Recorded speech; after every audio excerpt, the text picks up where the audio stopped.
Hello guys, welcome back to my channel.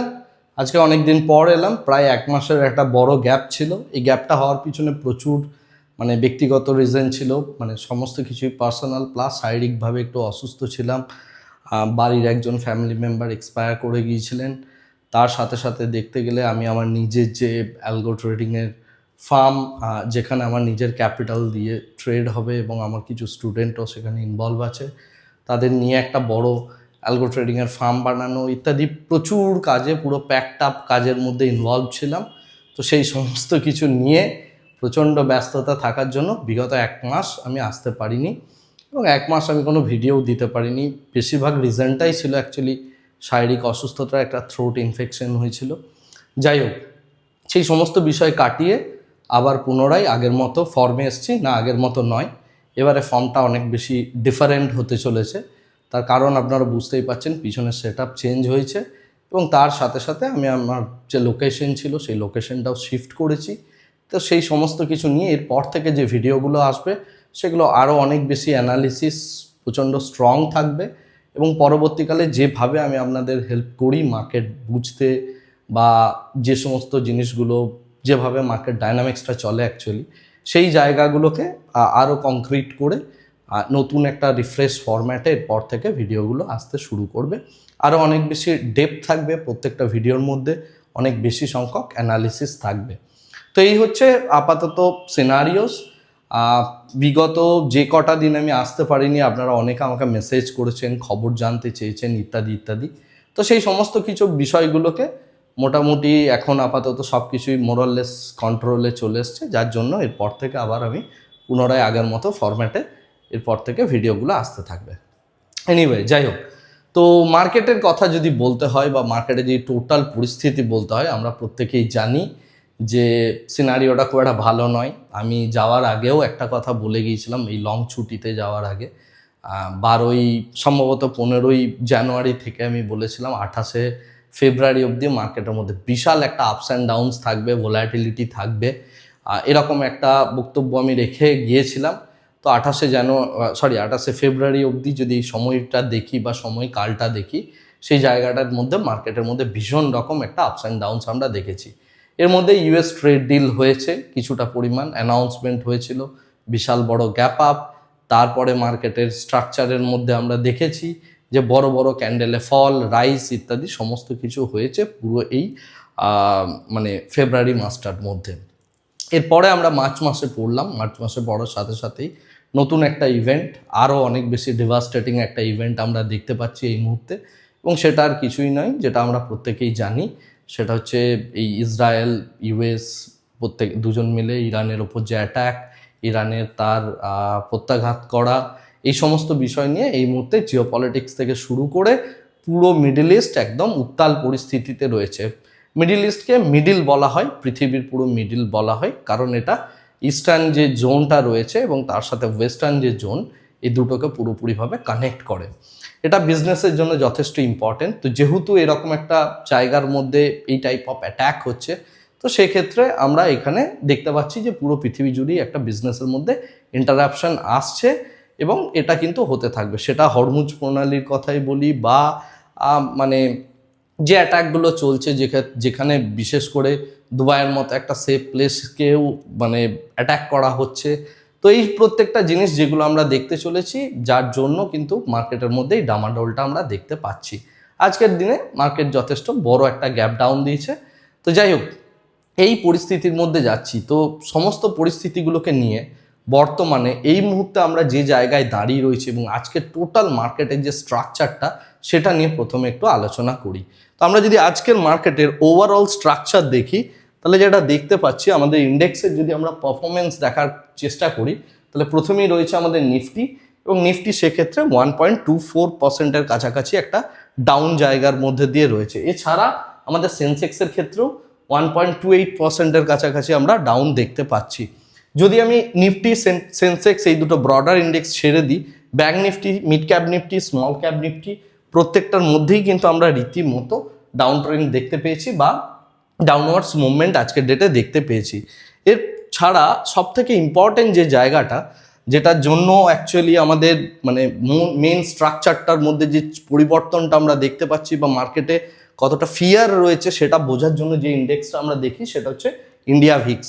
তো India ভিক্সকে আজকের ডেটে 25%-এর কাছাকাছি আমরা বাড়তে দেখলাম, এবং তার সাথে সাথে ইন্ডিয়া ভিক্স কিন্তু 17.13 টাচ করে গেল।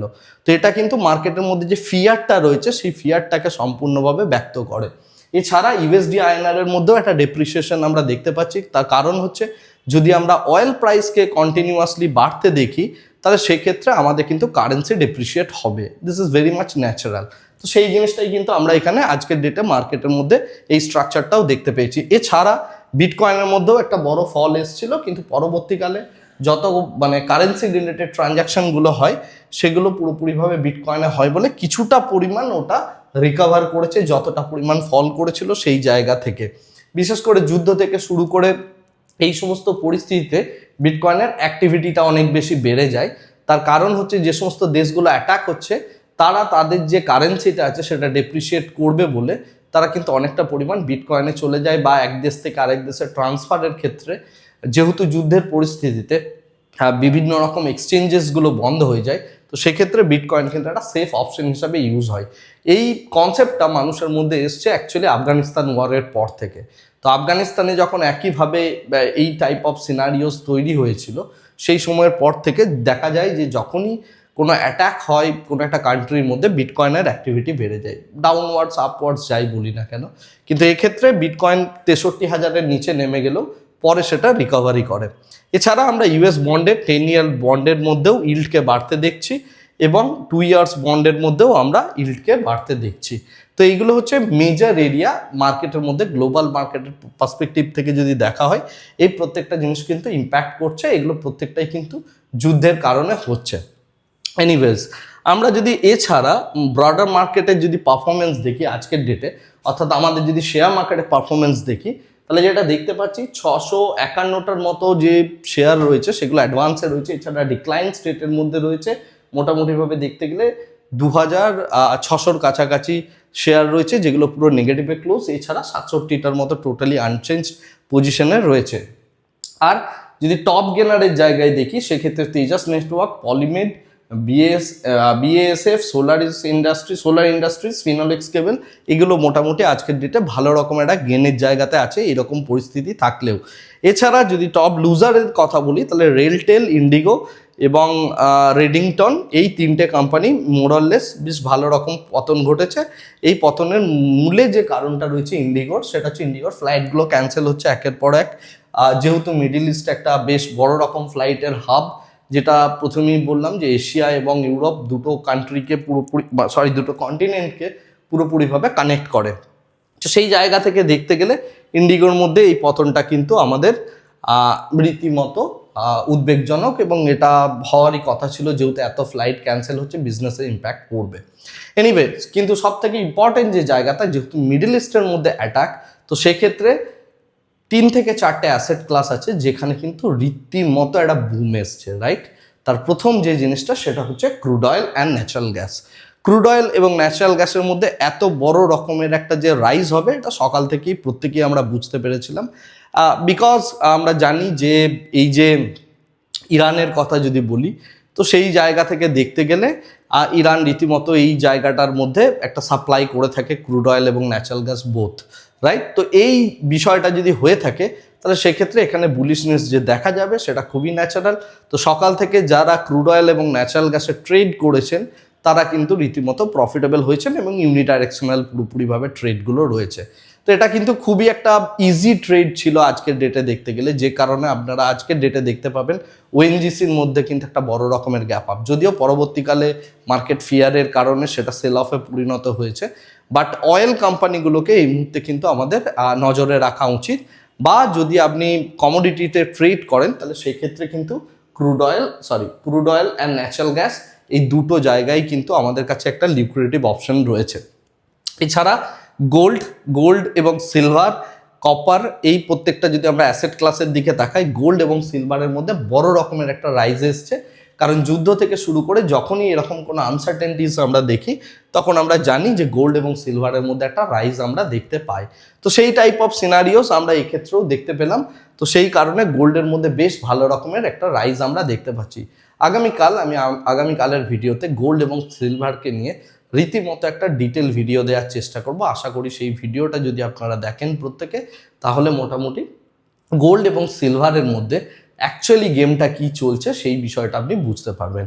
এনিওয়ে, তো গোল্ড এবং সিলভারের মধ্যেও রাইজ হওয়ার কথা ছিল এবং সেই জিনিসটাই কিন্তু আমরা আজকের ডেটে দেখতে পাচ্ছি। তার কারণ হচ্ছে যারা হেজার্স আছেন তারা কিন্তু এই অ্যাসেট ক্লাসগুলোর মধ্যে যাবেন। আমি সম্ভবত এপ্রিল মাসের দিকে যখন ট্রাম্পের এই ট্যারিফ রিলেটেড বিষয়গুলো আসতে শুরু করেছিল, আমি সেই সময় একটা কথা আপনাদের প্রত্যেককেই বলেছিলাম যে এপ্রিল মাসের থেকে আমি আমার নিজের যে পোর্টফোলিও আছে সেটাকে দুটো পার্টে ভাগ করে নিয়েছি। একটা ইকুইটি পোর্শন, একটা হচ্ছে গোল্ড। তো গোল্ডের মধ্যে 50% আমি গোল্ডে ডিপ্লয় করেছি আর 50% ছিল আমার ইকুইটির মধ্যে। তো এই ডিপ্লয়মেন্টটা যারা যারা আমার সাথে করেছিলেন বা সেই মুহূর্তে চিন্তাভাবনা করেছিলেন, দেখবেন মার্কেটের মধ্যে এই যে প্যানিক সিনারিওসগুলো আসছে এটা পুরোপুরিভাবে হেজ করে দিয়েছে পুরো পজিশনটাকে। অর্থাৎ যদি ইকুইটি মার্কেট ফল করে সেক্ষেত্রে গোল্ডের মধ্যে আমরা রাইজ দেখতে পাবো, এবং সেক্ষেত্রে আপনি যদি 50-50 ব্যালেন্সের মধ্যে থাকেন তাহলে সেক্ষেত্রে কিন্তু আপনার আলটিমেটলি ক্যাপিটাল লস হওয়ার কথা নয়। তো সেই কারণে হেজিং বিষয়গুলোকে যদি আপনি জানেন বা মাল্টি অ্যাসেট ট্রেডিং বিষয়টা যদি বোঝেন, তাহলে এই টাইপ অফ অ্যাক্টিভিটিগুলো যদি আপনি করতে পারেন তাহলে আপনার এই জাতীয় ফল বা দুমদুম করে কোনো একটা অ্যাসেট ক্লাস রাইজ হচ্ছে এগুলো থেকে আপনার মধ্যে কিন্তু প্যানিক আসবে না। তো তার জন্য দরকার আপনার প্রপার নলেজ, এবং তার জন্য আপনাকে টোটালি ডাইভার্সিফিকেশনের বিষয়টা কিন্তু করতে হবে। এনিওয়েজ, এটা গেল কমোডিটি মার্কেটের ব্যাপার। এছাড়া আজকের ডেটে আমাদের ইকোনমিক ক্যালেন্ডারের দিকে যদি আমরা তাকাই, আমাদের পিএমআই ডেটা রিলিজ করলো, যেখানে আমরা ম্যানুফ্যাকচারিং যে পিএমআই রয়েছে সেটা মোটামুটিভাবে দেখতে গেলে 56.9-এর কাছাকাছি, যেটা আপাতত 4 মান্থস হাই রয়েছে। এছাড়া আমরা যদি দেখি এখানে সব থেকে ইম্পর্টেন্ট যে জায়গাটা সেটা হচ্ছে কারের যে প্রোডাকশন রয়েছে সেই প্রোডাকশনটা কিছুটা পরিমাণ বেড়েছে, কিন্তু আমাদের ম্যানুফ্যাকচারিং প্রোডাকশন বেড়েছে ইয়ার অন ইয়ার 4.8%-এর কাছাকাছি, যেটা ডিসেম্বরে ছিল 8.4%। তো সেই দিক থেকে দেখতে গেলে ম্যানুফ্যাকচারিং অ্যাক্টিভিটি অনেকটা পরিমাণ কমেছে, এটা বলা যেতে পারে। তো এই হচ্ছে ইকোনমিক স্ট্যান্ড পয়েন্ট ভিউ থেকে আজকের ডেটে যে ডেটাটা রিলিজ হয়েছে, অর্থাৎ পারচেজিং ম্যানেজার্স ইন্ডেক্স বা পিএমআই ডেটা, সেটা এটা ইন্ডিকেশন করছে। তো এই সমস্ত কিছু নিয়ে বা এই যুদ্ধের বাতাবরণে মার্কেটের মধ্যে যে সিনারিওটা রয়েছে আপাতত, সেটা কিন্তু খুব একটা ভালো নয়, সেটা আমরা প্রত্যেকেই জানি। কিন্তু এই মুহূর্তে সব থেকে ইম্পর্টেন্ট যে জায়গাটা, যে ভিক্স বেড়ে যাওয়া এবং ভিক্স বেড়ে যাওয়ার জন্য অপশনের প্রিমিয়াম বেড়ে যাওয়া। তো দূরের অপশন সেল করে যারা অপশনের ট্রেডিং করেন তারা কিন্তু এখান থেকে ভালো পয়সা বানাতে পারবেন বলেই আমি এক্সপেক্ট করছি।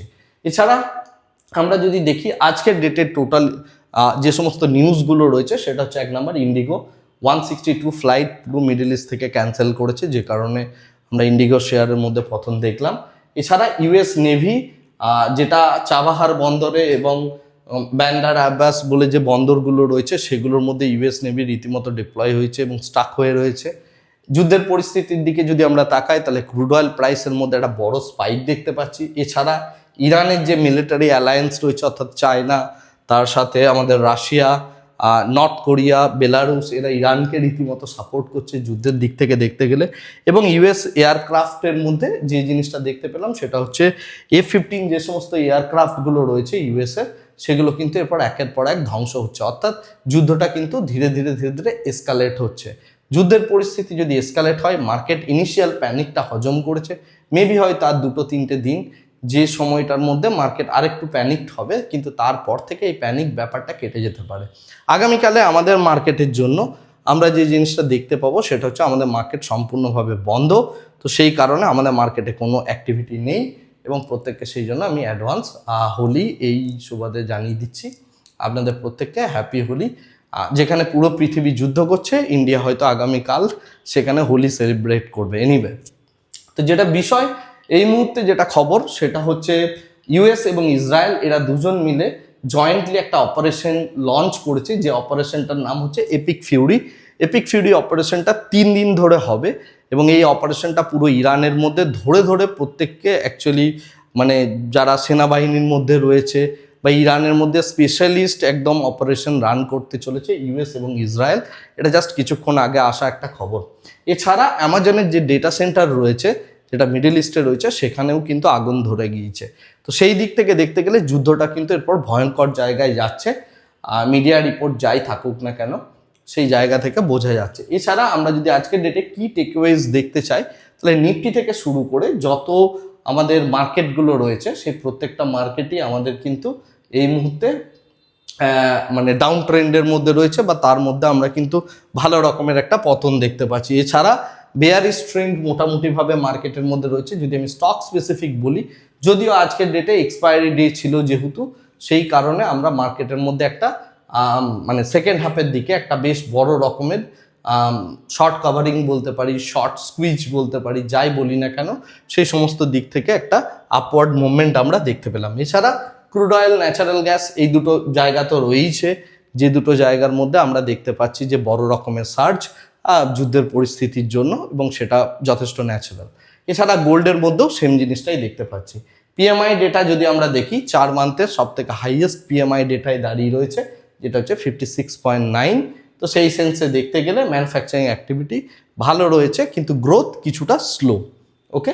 আর জিওপলিটিক্যাল রিস্কের দিকে যদি আমরা তাকাই, তাহলে আমরা এয়ারলাইনের মধ্যে ডিসরাপশন হচ্ছে, অয়েলের মধ্যে অয়েল সেগমেন্টের মধ্যে ডিসরাপশন হচ্ছে, গ্লোবাল সাপ্লাই চেনের মধ্যে ডিসরাপশন হচ্ছে। তো সেই সমস্ত কিছু নিয়ে মার্কেট তথাপি টোটাল বিজনেস কমিউনিটি প্রত্যেকেই প্যানিকের মধ্যে থাকবে এই মুহূর্তে। কিন্তু এই প্যানিকটা দীর্ঘদিন স্টে করবে না। কেন স্টে করবে না? তার কারণ হচ্ছে দুবাই থেকে শুরু করে এই যে মিডল ইস্টের যে এরিয়াটা, সেখানে প্রচুর সংখ্যক বিলিয়নিয়ার তাদের নিজেদের ক্যাপিটাল ইনভেস্টেড আছে। দুবাইকে একটা ডিফারেন্টভাবে গড়ে তোলা হয়েছে, বা মিডল ইস্টকে একটা ডিফারেন্ট পার্সপেক্টিভ থেকে, সে নিয়ে নিশ্চয়ই কোনো একদিন কথা বলবো ডিটেলসে। তো যাই হোক, গ্লোবাল সাপ্লাই চেন থেকে শুরু করে গ্লোবাল যে ডিসরাপশনটা আছে, সেই ডিসরাপশনের কথা মাথায় রেখে, বা যেভাবে আমাদের চেঞ্জেসগুলো আসছে আগামী দিনে, সেক্ষেত্রে কিন্তু মিডল ইস্ট একটা গুরুত্বপূর্ণ জায়গা পালন করবে, এবং এখানে আমেরিকার আধিপত্যটা থাকবে। তো এই বিষয় নিয়ে পরে কোনো একটা জিওপলিটিক্যাল সিরিজে এই যুদ্ধটা কেন হচ্ছে, কি কারণে হচ্ছে, এর বিহাইন্ডে চায়না কতটা ইনভলভ, কতটা পরিমাণ রাশিয়া ইনভলভ রয়েছে, এছাড়া ইউএসএ কতটা ইনভলভ রয়েছে, সেই সমস্ত বিষয়গুলো নিয়ে আমরা আগামী দিনে ডিসকাশন করব। বাট এই মুহূর্তের জন্য সবথেকে ইম্পর্টেন্ট যে বিষয়টা আমাদের মনে রাখতে হবে, সেটা হচ্ছে গোল্ড এবং ক্রুড অয়েল, ন্যাচারাল গ্যাস, এই তিনটে অ্যাসেট ক্লাসের মধ্যে আমরা একটা রাইজ দেখতে পাচ্ছি। ভাইরাস মার্কেটের প্যানিক কন্ডিশনের জন্য অপশন প্রিমিয়াম বেড়ে গেছে, এবং তার সাথে সাথে আমরা পুরো মার্কেটের মধ্যে একটা ভয়ের বাতাবরণ দেখতে পাচ্ছি। কিন্তু যদি আপনার পজিশন হেজ থাকে, তাহলে আপনার এক্ষেত্রে চিন্তা করার কিছু নেই। বাট এই মুহূর্তে আপনি যদি হেজ করতে যান প্যানিক ফিল করে, তাহলে সেক্ষেত্রে কিন্তু আপনার হেজ কস্ট অনেক বেশি বেড়ে যাবে। তো এই মুহূর্তে আর হেজ করার কোনো প্রয়োজন আছে বলে আমি মনে করি না, বা আপনার করতে গেলে সেটা যথেষ্ট মানে ভালো একটা পজিশন হিসাবে ট্রিট হবে না, রাইট? তো এগুলো একটু আগে ভাগে যদি আপনি করেন, বা যে মুহূর্তে এই টাইপের ডিসরাপশন আসছে তার আগে যদি আপনি করে রাখেন, 6 মাস 1 বছরের জন্য যদি আপনি হেজ করে রাখেন, সেক্ষেত্রে পোর্টফোলিও অনেক বেশি সেফ থাকে।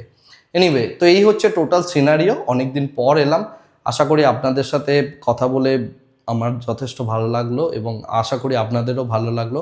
তো আমার নতুন সেটআপটা কেমন লাগছে, বা এই ফরম্যাটে ভিডিওগুলো আপনাদের কেমন লাগছে, সেটা আমাকে একটু কমেন্ট করে জানাবেন। এরপর থেকে আমি এইরকম ফরম্যাটেই ভিডিও বানানোর চেষ্টা করব, এবং আরও অনেক ডিপ লেভেলের ভিডিও বানানোর চেষ্টা করব। আজকের ভিডিওটাকে আর এর থেকে বেশি দীর্ঘায়িত করছি না, ভিডিওটাকে এই জায়গাতেই স্টপ করছি। Thank you very much, bye bye, tata.